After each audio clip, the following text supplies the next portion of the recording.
Okay, here's a thought. What if that skill everyone's been, obsessing over in AI prompt engineering, what if that's actually the wrong thing to focus on? What if the real difference, the gap between those really slick 30-second AI demos and AI agents that are genuinely useful, maybe even transformative, what if it lies somewhere else entirely? Because there's this other discipline kind of quietly emerging, that seems to be the key. It's what separates the builders creating truly magical AI systems from, well, everyone else. And honestly, most people haven't even heard of it yet. So today we're doing a deep dive into context engineering. And look, this isn't just another buzzword. It feels like a really fundamental shift. We're moving away from treating AI like just a text in, text out box and towards engineering it as something dynamic, something truly aware of its surroundings. So our mission today is pretty clear. We want to unpack why context actually matters way more than prompts. What really separates a cheap demo from a product that feels, well, magical. And maybe most importantly, how do you actually build AI that works reliably? We're basing a lot of this discussion on some brilliant insights from Philip Schmid. He was a technical lead at Hugging Face. Now he's at Google DeepMind, and his work on context engineering really lays the foundation for what we're talking about. And, understanding this concept, I think it really sheds light on why so many AI projects seem to get stuck after the flashy demo phase. It helps clarify what you actually need to build AI that people will genuinely find useful day to day. Okay, so let's kick things off by talking about prompt engineering. I mean, we've all seen the focus on crafting that perfect prompt, right? The exact instructions, the few shot examples, the sort of magic words. And yeah, prompting definitely matters for basic interaction. It gets you started. But it really seems to hit a wall pretty quickly. It's proving to be a real bottleneck for a lot of developers. Yeah, that's a critical point. Prompt engineering, the way most people think about it, it tries to pack everything the AI needs into just one single static piece of text. It basically treats the AI more like a really smart search engine than a dynamic intelligence system. Right. You're just feeding it info in one box and expecting it to figure everything out from just that right now. Right. And Phil's article had this great example that really nails the limitation. Imagine you get a simple email, hey, just checking if you're around for a quick sync tomorrow. Now, a typical prompt engineered system might have general instructions like be professional, reply politely, maybe some examples. And the result, you get something pretty robotic back, like, thank you for your message. Tomorrow works for me. May I ask what time you had in mind? I mean, it's technically correct, Yeah. but it feels completely artificial, doesn't it? Totally. It's obvious it has no clue about the real world context. Who sent it? What's my calendar actually look like? What's a relationship? Are there even tools available to schedule something? Exactly. It's missing all that crucial background. Okay, now contrast that with a context engineered approach for the same email. Before it even thinks about writing a reply, the system starts gathering context dynamically. It checks your calendar. Oh, wait, you're slammed tomorrow. It scans past emails. This is Jim. You guys talk informally. He's a key partner. It looks up context. Yep, Jim from product. And crucially, it sees what tools it has. Okay, I can access the calendar scheduling tool. And then you get the magic. The response becomes something like, hey, Jim, tomorrow's packed on my end, back to back all day. Thursday AM free if that works for you. Sent an invite, K if it works. See, that's not just a better reply. It shows proactive intelligence. The system anticipated needs, pulled info from multiple live sources, and even took action before crafting the response. That feels like the core shift, right? The best AI engineers aren't just asking, how do I write better prompts? They're asking, how do I build better context? That's absolutely the secret sauce. It's a fundamental change in perspective. So it's less about what you tell the AI in the moment and more about what the AI already knows or can find out instantly. But let's define context better, because it seems way more complex than people think.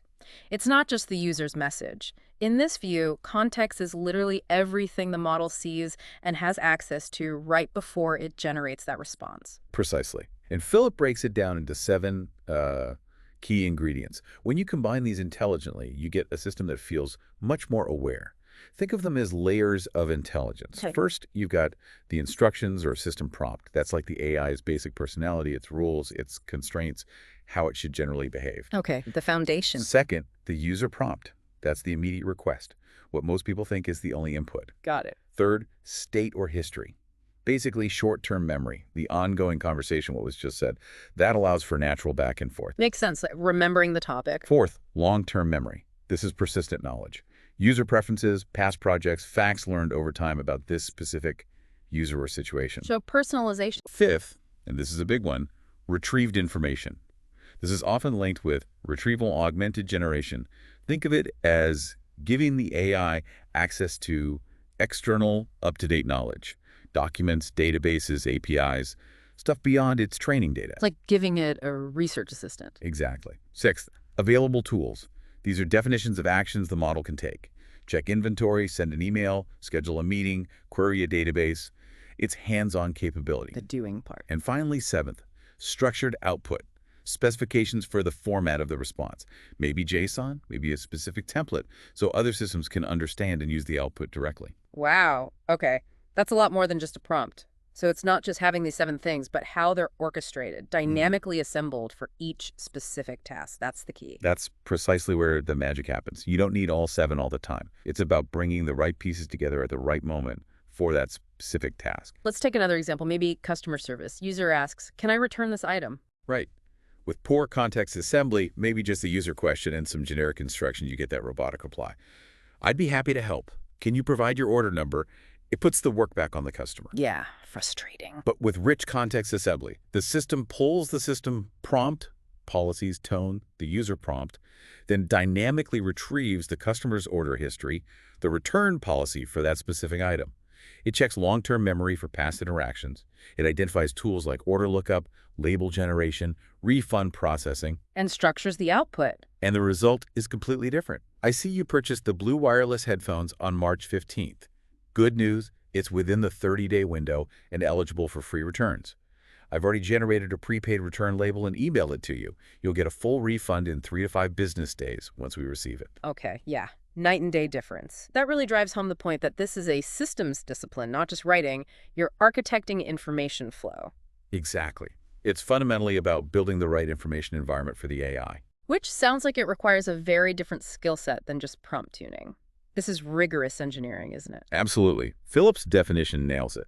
The discipline of designing and building dynamic systems that provide the right information and tools in the right format at the right time to give an LLM everything it needs to accomplish a task. The key words there are systems, dynamic, right information, right format, right time.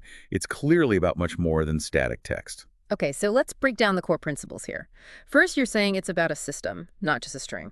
Context isn't a template. It's the output of a whole pipeline running before the LLM call. Correct. You're building infrastructure. Second, it's dynamic, not static. The context is created fresh, on the fly, tailored to that specific task. Calendar data for one request, email history for another. The system adapts. Yes, it has to be responsive to the immediate need. Third, information plus tools plus timing. Providing the right knowledge and the right capabilities precisely when needed. It's a balancing act, enough info, but not too much noise, delivered just in time. Crucial balance. Too much context can confuse the model or cost too much. Too little, and it can't perform the task well. And finally, format matters. How you present the context is critical. A concise summary might be better than raw data. A clear tool schema is essential for reliable function calling. Definitely. The LLM needs the information presented in a way it can easily digest and use effectively. So if we take that project manager assistant example, the system would first analyze the task. Okay, this is a status update request. Then gather info, pull project data, check team availability, then select tools, maybe connect to the project management software API, then format all that. Format it optimally, structure it clearly, and only then does it call the LLM with this perfectly prepared package of context and tools. But doing all that dynamically, that sounds challenging. What about latency? Gathering all that info takes time, doesn't it? How do you keep it fast enough for a conversation? That's a huge challenge. Latency is critical. You need efficient data retrieval, caching, maybe prefetching certain contexts. And relevance. How do you make sure you're pulling the right info and not drowning the LLM in irrelevant details? Another key problem. You need smart filtering, ranking algorithms, maybe even smaller models, to pre-process and select the most relevant context pieces. And cost. Every token costs money, right? Especially with complex context. Absolutely. Cost optimization is vital. You need to be strategic about what context you include, how concise you can make it, maybe use smaller, cheaper models for certain context-gathering tasks. Plus consistency. Ensuring this works reliably across thousands of different scenarios. Exactly. It requires robust engineering, solid database design, reliable API integrations, smart caching, performance tuning, good error handling. It really pushes you towards traditional software engineering skills. Yeah, it's less about being an AI whisperer and more about being a systems architect. You're building the infrastructure for intelligence. That's a great way to put it. Okay, let's talk about that gap again, the difference between those quick, cheap demos and a truly magical AI product. You said the core difference is context quality. Yes, exactly what Philip points out. The difference between a cheap demo and a magical agent is about the quality of the context you provide. It really boils down to information architecture, more than the specific model or algorithm. So cheap demos basically have poor context, maybe just the user's question, and that's it. Pretty much. Uh-huh. The code might work, but the AI feels disconnected, maybe asks dumb questions because it lacks background. Magical agents, on the other hand, make context gathering their primary job. The main focus of the code is often getting the right context, not just processing the LLM response. Right. So think about that travel planning AI again. The demo version gets the request. I need to get to the conference next month.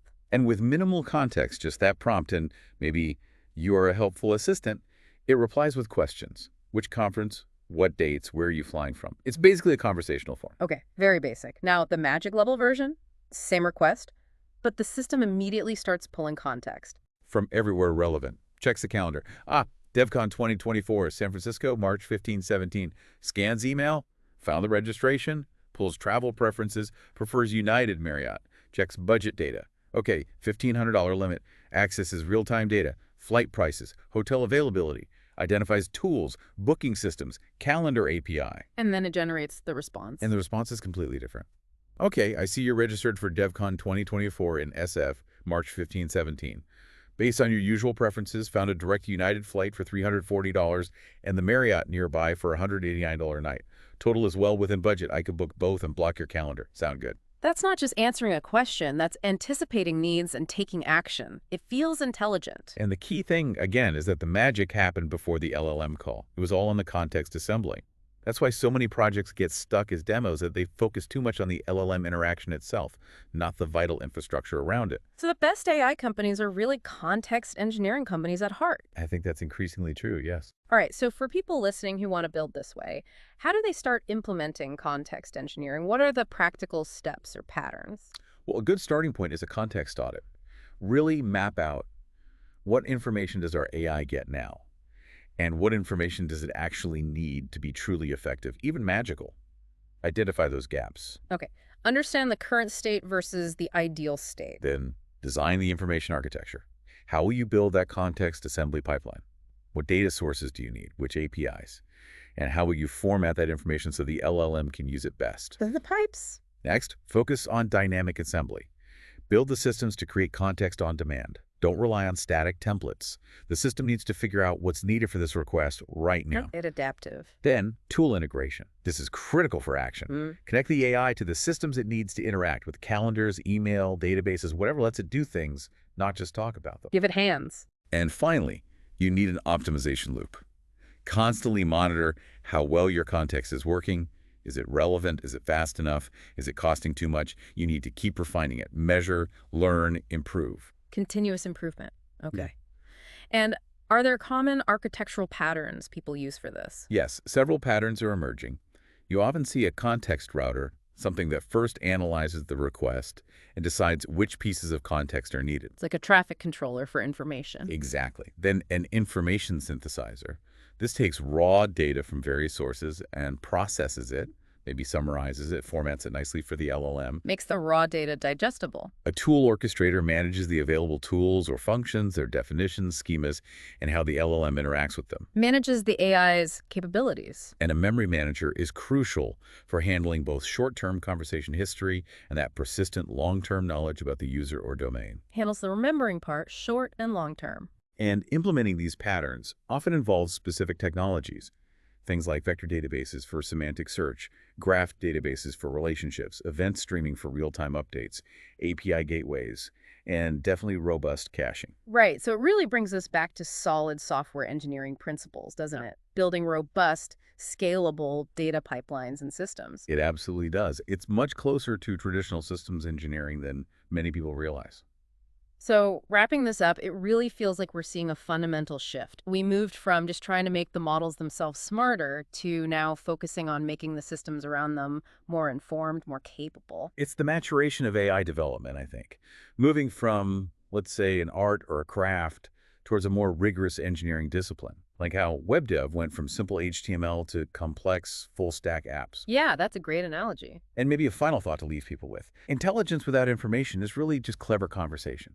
Imagine what your AI could do if it always had exactly the right information, the right tools, at the right moment. That's powerful. So here's the challenge for you listening. Pick an AI app you use or are building. Audit its context. What does it have now? What would it need to be truly magical? What's missing? And thinking ahead, next week we'll dig into something closely related. The hidden complexity of AI agents. Why simple tasks require complex systems. We'll explore the infrastructure needed when AI starts taking actions in the world. Sounds fascinating. Okay, until then, focus on engineering that context because the future really does belong to those who can engineer intelligence, not just access it.